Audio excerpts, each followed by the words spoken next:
കവിയും രാജകുമാരിയും. ഒരിടത്തൊരു കാലത്ത് സോറാൻ എന്നു പേരുള്ള ഒരു കവി താമസിച്ചിരുന്നു. അയാൾ സ്നേഹത്തെക്കുറിച്ച് കവിതകൾ എഴുതുമായിരുന്നു. ലോകത്തിലെല്ലാവർക്കും അവന്റെ കവിതകൾ ഇഷ്ടമായിരുന്നു. സോറാൻ അവന്റെ വളർത്തു തത്തയായ പെരി പെരിയുടെ കൂടെ ഒറ്റയ്ക്കായിരുന്നു താമസം. പക്ഷെ വർഷങ്ങളോളം എഴുതിയ കഥകളും അവന്റെ എല്ലാ ശേഖരങ്ങളും വിറ്റുകഴിഞ്ഞു. അവന്റെ മനസ്സ് വേവലാതിപ്പെടാൻ തുടങ്ങി. ഞാൻ ആർക്കു വേണ്ടിയാണ് ഇതെല്ലാം എഴുതുന്നത്? എല്ലാ കവിതകളും അമിതമായ സ്നേഹത്തെക്കുറിച്ചാണ്, അമിതമായ നെഞ്ചിടിപ്പിനെ കുറിച്ചും, ലവ് അറ്റ് ഫസ്റ്റ് സൈറ്റ്. ഇതെല്ലാം ഒക്കെ ഒരു അർത്ഥവുമില്ലാത്ത പോലെ. എനിക്ക് സ്നേഹത്തെക്കുറിച്ച് എഴുതാൻ എങ്ങനെയാകും? ഞാൻ ഒരു തവണ പോലും സ്നേഹിച്ചിട്ടില്ലല്ലോ. ഓ സോറാൻ, കുഴപ്പമില്ല മനുഷ്യ, നിങ്ങൾ ആലോചിച്ചു കൂട്ടുവാണ്. വെറുതെ വിട്ടേക്കിതെല്ലാം. വിടാനോ? വിടാനോ? അതെ, അതാണ്. ഞാൻ ഇവിടുന്ന് പോകണം. ഞാൻ വെറുതെ വിടണം. ഓ നന്ദി, വളരെയധികം നന്ദി. നന്ദി പെരി പെരി, നീയാണ് സൂപ്പറാണ്. ഞാൻ ഇവിടുന്ന് പോകണം. ഞാൻ പോകണം ഇവിടുന്ന്. എന്താണിത്? എനിക്ക് തോന്നുന്നു ഇവൻ പറയുന്നത് എന്തും. ഇവിടെ എങ്ങോട്ടാണ് നീ പോകുന്നത്? ഞാനല്ല കൂട്ടുകാരാ, നമ്മളാണ് പോകുന്നത്. ഞാൻ ചോദിക്കട്ടെ, എങ്ങോട്ടാണെന്ന്? സോറാൻ പെരി പെരിയെ അവന്റെ കോട്ടിന്റെ പോക്കറ്റിൽ വെച്ചു. അവൻ പെട്ടിയെടുത്തോണ്ട് വീട്ടിൽ നിന്നും ഇറങ്ങി. ടൈറ്റാനിക്കിലേക്ക് സ്വാഗതം, ലോകത്തിലെ ഏറ്റവും നല്ല ക്രൂസ് കപ്പലിലൊന്ന്. ഞങ്ങൾ നിങ്ങളെ വിശാലമായ സുന്ദരമായ ആർട്ടിക് സ്ഥാനത്തേക്ക് കൊണ്ടുപോകും. ആർട്ടിക് റഷ്യയുടെ പൂർവ്വദിക്കിലായ സ്പിറ്റ്സ്ബെർഗിൻ മുതൽ ആർട്ടിക് നോർവേ വരെ ഉണ്ട്. വർഷങ്ങളോളവും മഞ്ഞു മൂടിക്കിടക്കുന്നത് കൊണ്ട് ഈ ചെറുവേനൽക്കാലത്ത് ഞങ്ങൾക്ക് വളരെ സുന്ദരമായ ആ കാഴ്ചകൾ കാണാനായി സാധിക്കുന്നു. അസാമാന്യമായ മൃഗങ്ങളും പിന്നെ കൂടാതെ വ്യത്യസ്തമായ ആർട്ടിക് ആൾക്കാരെയും കാണാം. വിറച്ചുകൊണ്ട് പെരി പെരിയുടെ തല പോക്കറ്റിൽ നിന്നും വെളിയിൽ വന്നു. നമ്മൾ ആർട്ടിക്കിലേക്കാണോ പോകുന്നത്? പറ, ആർട്ടിക്കിലേക്കോ? അതെ. പക്ഷെ എന്തിന്? നീയല്ലേ പെരി പെരി വിടാൻ പറഞ്ഞത് അല്ലേ? നീ അത് കാര്യമായിട്ടെടുത്തോ? അതെ. ഓ, ഇത് സത്യത്തിൽ ഒരിക്കലും. അവൻ വീണ്ടും ഉറങ്ങാൻ പോയല്ലോ. അടുത്ത 5 ദിവസം തോറും കപ്പൽ ഓടിക്കൊണ്ടേയിരുന്നു. 6-ാം ദിവസം അത് ആർഷിസിൽ എത്തി. ഏയ് സോറാൻ, നീ എങ്ങോട്ട് പോകുന്നു? നീ മറ്റാൾക്കാരുടെ കൂടെ വരുന്നില്ലേ? ഹേയ് ഇല്ല കൂട്ടുകാരാ, എനിക്ക് വേറെ പദ്ധതികളുണ്ട്. ഞാൻ നിങ്ങളുടെ കൂടെ കപ്പൽ തിരിക്കുന്ന ദിവസം വന്നാ പോരെ? ഓ ശരി, എന്നാൽ ബെസ്റ്റ് ഓഫ് ലക്ക്. ഓ പിന്നെ തണുപ്പടിക്കാതെ നോക്കണം കേട്ടോ, മനസ്സിലായോ? നമുക്കിവനെ തിരിച്ചു പോകുമ്പോൾ ഇവിടെ തന്നെ വിട്ടിട്ട് പോയാലോ? ഒന്നും മിണ്ടാതിരിക്കെ പെരി പെരി. സോറാൻ ഒരു മാപ്പ് കയ്യിൽ പിടിച്ചുകൊണ്ട് ആ മഞ്ഞ് നിറഞ്ഞ ഭൂമിയിലൂടെ നടന്നു. കുറച്ചു ദൂരം നടന്നു കഴിഞ്ഞു. അവിടെ കുറച്ചു ദൂരത്ത് തന്നെ ഒരു ഇഗ്ലോ ഉണ്ടായിരുന്നു, നീല നിറത്തിലൊരെണ്ണം. സോറാൻ അവന്റെ മാപ്പിൽ നോക്കിയിട്ട് ചിരിച്ചു. വരൂ പെരി പെരി, എനിക്ക് എന്റെ ജീവിതത്തിലെ സ്നേഹത്തെ കണ്ടുപിടിക്കണം. സോറാൻ ഇഗ്ലോവിനകത്തേക്ക് കടന്നു. അവിടെ ഒരു വയസ്സായ സ്ത്രീ നടുക്ക് തീ കത്തിച്ചുകൊണ്ടിരിക്കുന്നത് കണ്ടു. അതൊരു മന്ത്രവാദിനിയായിരുന്നു, ലേഡി ലാഗ എന്നു പേരുള്ള. നീ ആരാണ്? നിനക്കെങ്ങനെ എന്റെ ഇഗ്ലൂ കണ്ടുപിടിക്കാനായി? ആന്റി ലാഗ, ഇത് ഞാനാണ്, നിങ്ങളുടെ മരുമകൻ സോറാൻ. സോറാൻ? അതെ, ഇതാണ് എന്റെ തത്ത പെരി പെരി. ശരി, നല്ല കാര്യം. ഇനി പൊക്കോളൂ. ഷൂ. ഇല്ല, ഞാൻ ഇവിടെ വന്നത് ഇവന്റെ പേര് പറയാനല്ല. എനിക്കൊരു പ്രശ്നമുണ്ട്. എന്താണ്?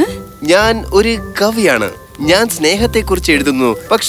പക്ഷേ ഞാൻ സ്വയം തന്നെ ഇതുവരെ ഒരു സ്നേഹവും മനസ്സിലാക്കിയിട്ടില്ല. ഇതെല്ലാം എനിക്കെന്തോ തെറ്റായി തോന്നുന്ന പോലെ. അതുകൊണ്ട് ഞാൻ എന്തു ചെയ്യണം? അമ്മ എനിക്ക് അങ്ങയെ കുറിച്ചുള്ള കഥകൾ പറഞ്ഞു തരാറുണ്ടായിരുന്നു. അങ്ങ് എങ്ങനെയാണ് കുറെ പേർക്ക് പങ്കാളികളെ കണ്ടുപിടിച്ച് നൽകുമായിരുന്നു എന്ന്, പിന്നെ ആൾക്കാരെ അവരുടെ യഥാർത്ഥ സ്നേഹത്തെ കണ്ടുപിടിക്കാൻ സഹായിക്കുമെന്ന്. അതൊന്നും ഞാനിപ്പോൾ ചെയ്യാറില്ല. Please aunty, please. ശരി, പക്ഷെ അത് വളരെ എളുപ്പമൊന്നുമല്ല. നിങ്ങൾ എന്റെ യജമാനെ അപമാനിക്കുന്നു സ്ത്രീ. സോറി. ലേഡി ലാഗ സോറാനോട് മഞ്ഞ രാജകുമാരിയായ മിൻഡോസോവിനെ കുറിച്ച് പറഞ്ഞു. അവൾ യുവകാലത്ത് അവളുടെ ഒരിക്കലും യഥാർത്ഥ സ്നേഹം കണ്ടുപിടിച്ചില്ലായിരുന്നു. ആർക്കും അവളുടെ മനസ്സ് മാറ്റാനോ അതോ അവളെ ജയിക്കാനോ സാധിച്ചില്ലായിരുന്നു. അവർ വരികയും ഓരോന്നായി പോകുകയും ചെയ്തിരുന്നു. അവസാനം അവൾ ഇത്രയും വിഷമത്തിലായി. അവളുടെ ജീവിതത്തിൽ നിന്നും യഥാർത്ഥ സ്നേഹത്തിന്റെ വിശ്വാസം മാഞ്ഞുപോയി.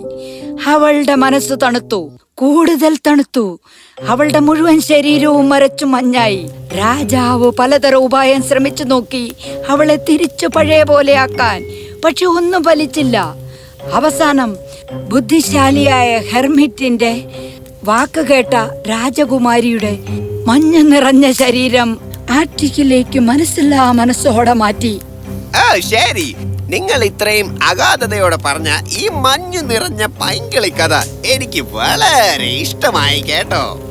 നീ എന്നെ കളിയാക്കുകയാണോ?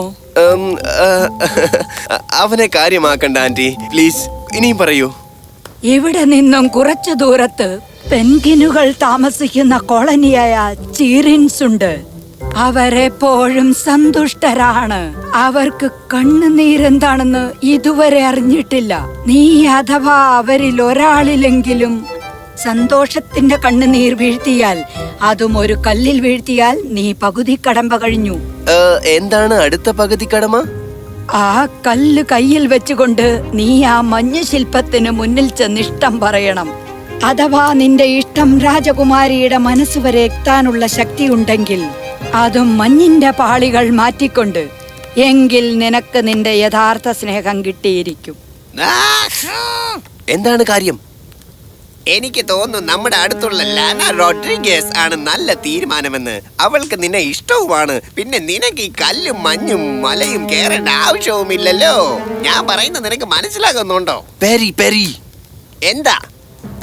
മിണ്ടാതെ ഇരി. ആന്റി ലാഗ, ഞാൻ പോകുന്നതിന് മുന്നേ എനിക്കൊരു ആവശ്യം കൂടി ഉണ്ടായിരുന്നു. സോറാനും പെരി പെരിയും ചെരീസിന്റെ കൂടാരത്തിലേക്ക് യാത്ര തുടങ്ങി. അവർ അവിടെ എത്തിയപ്പോൾ അവർക്ക് മനസ്സിലായി അവർ അകപ്പെട്ടിരിക്കുന്നു എന്ന്. എടാ, നിനക്ക് ഇവിടെ നിന്നും എന്താണ് വേണ്ടത്? അത് ഞാനൊരു സമ്മാനവുമായി വന്നതാണ്. സമ്മാനമോ? അതെ, ഇന്ന് ഇത് പിടിച്ചോളൂ, നോക്കിക്കോ നിങ്ങൾ തന്നെ. പെൻഗിന്റെ തലവൻ ആ സമ്മാനം എടുത്തു കഴിഞ്ഞപ്പോൾ അത് അയാൾ തുറന്നതും അതിൽ നിന്നും വന്നു. അതെ, പറഞ്ഞോളൂ വോയിസ് ഓവർ പറയുന്നവരെ. അതിൽ നിന്നും വെളിയിൽ വന്നു ഒരു പട്ടം. ഒരു പട്ടമോ? യെസ്. പക്ഷേ എന്തിനാണിത്? നിങ്ങൾ എന്തുകൊണ്ട് അത് ധരിച്ചു സ്വയം തന്നെ നോക്കുന്നില്ല? പെൻഗിന്റെ തലവൻ അത് ധരിച്ചു. ഇനി ഓടിക്കോ, എന്നിട്ട് വിട്ടേക്കണം കേട്ടോ. അതങ്ങനെ തന്നെ അവൻ ചെയ്തു. അങ്ങനെ നിമിഷങ്ങൾക്കുള്ളിൽ അവൻ ആകാശത്ത് പക്ഷിയെപ്പോലെ പറക്കുകയായിരുന്നു. സന്തോഷം കൊണ്ട് കണ്ണുനീർ അവന്റെ കണ്ണിൽ നിന്നും വീണു. പെരി പെരി പെട്ടെന്ന് തന്നെ മഞ്ഞുകല്ലെടുത്ത് ആ കണ്ണുനീർ എടുക്കാനായി പോയി.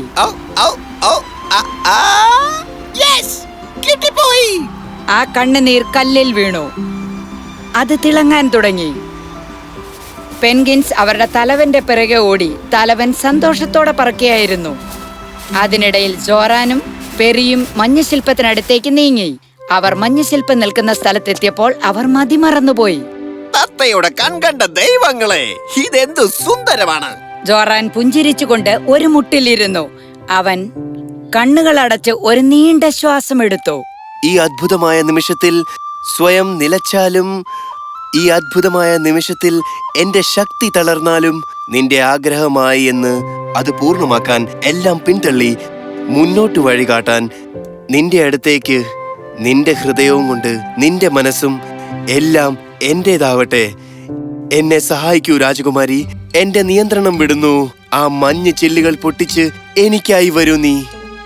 ഞാൻ ഇവിടെ നിനക്ക് വേണ്ടി എപ്പോഴും കാണും. വെളിയിലേക്ക് വരൂ രാജകുമാരി, ദയവായി വരൂ. ഈ അത്ഭുതമായ നിമിഷത്തിൽ സമയം തന്നെ നിലച്ചു പോയാലും, ഈ അത്ഭുതമായ നിമിഷത്തിൽ എന്റെ ശക്തികളെല്ലാം തളർന്നു പോയാലും. ഒരു ചെറിയ ഇളം കാറ്റ് സോറാനെ കടന്നുപോയി. അതേസമയം തന്നെ ആ മഞ്ഞ് കവചം പൊട്ടി കഷ്ണങ്ങളായി. അതിൽ നിന്നും വന്നു രാജകുമാരി മിൻഡോസ. അവളുടെ കവളുകൾ ചുവപ്പ്, അവളുടെ കണ്ണുകളിൽ നനവ്. അവളുടെ മുടികൾ കാറ്റത്ത് വീശുന്നത് പോലെ. സോറാൻ അതിശയത്തോടെ കുനിഞ്ഞു, പെരി പെരിയുടെ വാ തുറന്നതുപോലെ. എന്റെ ദൈവമേ! സോറാൻ എഴുന്നേറ്റതും രാജകുമാരി മിൻഡോസ സോറാന്റെ അടുത്തേക്ക് വന്നു. അവർ രണ്ടുപേരും തമ്മിൽ കണ്ണിലേക്ക് നോക്കി. സോറാൻ ആ കല്ല് രാജകുമാരിക്ക് കൊടുത്തു. അവൾ പുഞ്ചിരിച്ചുകൊണ്ട് അത് വാങ്ങി. കുറച്ചു നേരത്തേക്ക് അവർ ഒന്നും പറഞ്ഞില്ല, പക്ഷെ തമ്മിൽ നോക്കിക്കൊണ്ടിരുന്നു. ആ ശരി, നമ്മൾ വിജയിച്ചിരിക്കുന്നു. ഇനി നമുക്ക് വീട്ടിലേക്ക് പോകാമോ? അടുത്തതെന്താണ്? ശരി, രാജകുമാരി മിൻഡോസ കൊട്ടാരത്തിലേക്ക് തിരിച്ചു വന്നു. രാജാവ് ഇത്രയും സന്തുഷ്ടനായി സോറാനെ രാജകീയ സൈന്യത്തിന്റെ യോദ്ധാവായി പ്രഖ്യാപിച്ചു. പെട്ടെന്ന് തന്നെ അവർ രണ്ടുപേരും വിവാഹിതരായി. ഒരു രാജകീയ ആഘോഷം തന്നെയായിരുന്നു. അതേ ദിവസം തന്നെ ജനലിലൂടെ പറന്ന് ആഘോഷത്തിന്റെ ഇടയ്ക്കായി വന്നു വേറെ ഒരു തത്തമ്മ. അവളെ കണ്ടതും നമ്മുടെ പേരി പേരി മയങ്ങി. അവൻ അവളുടെ അടുത്തേക്ക് പറന്നു. ഹലോ, നിന്നെ അവർ സ്നേഹത്തോടെ എന്താണ് വിളിക്കുന്നത്? എന്റെ പേരാണ് ഫ്രൈസ്, പൊട്ടറ്റോ ഫ്രൈസ്.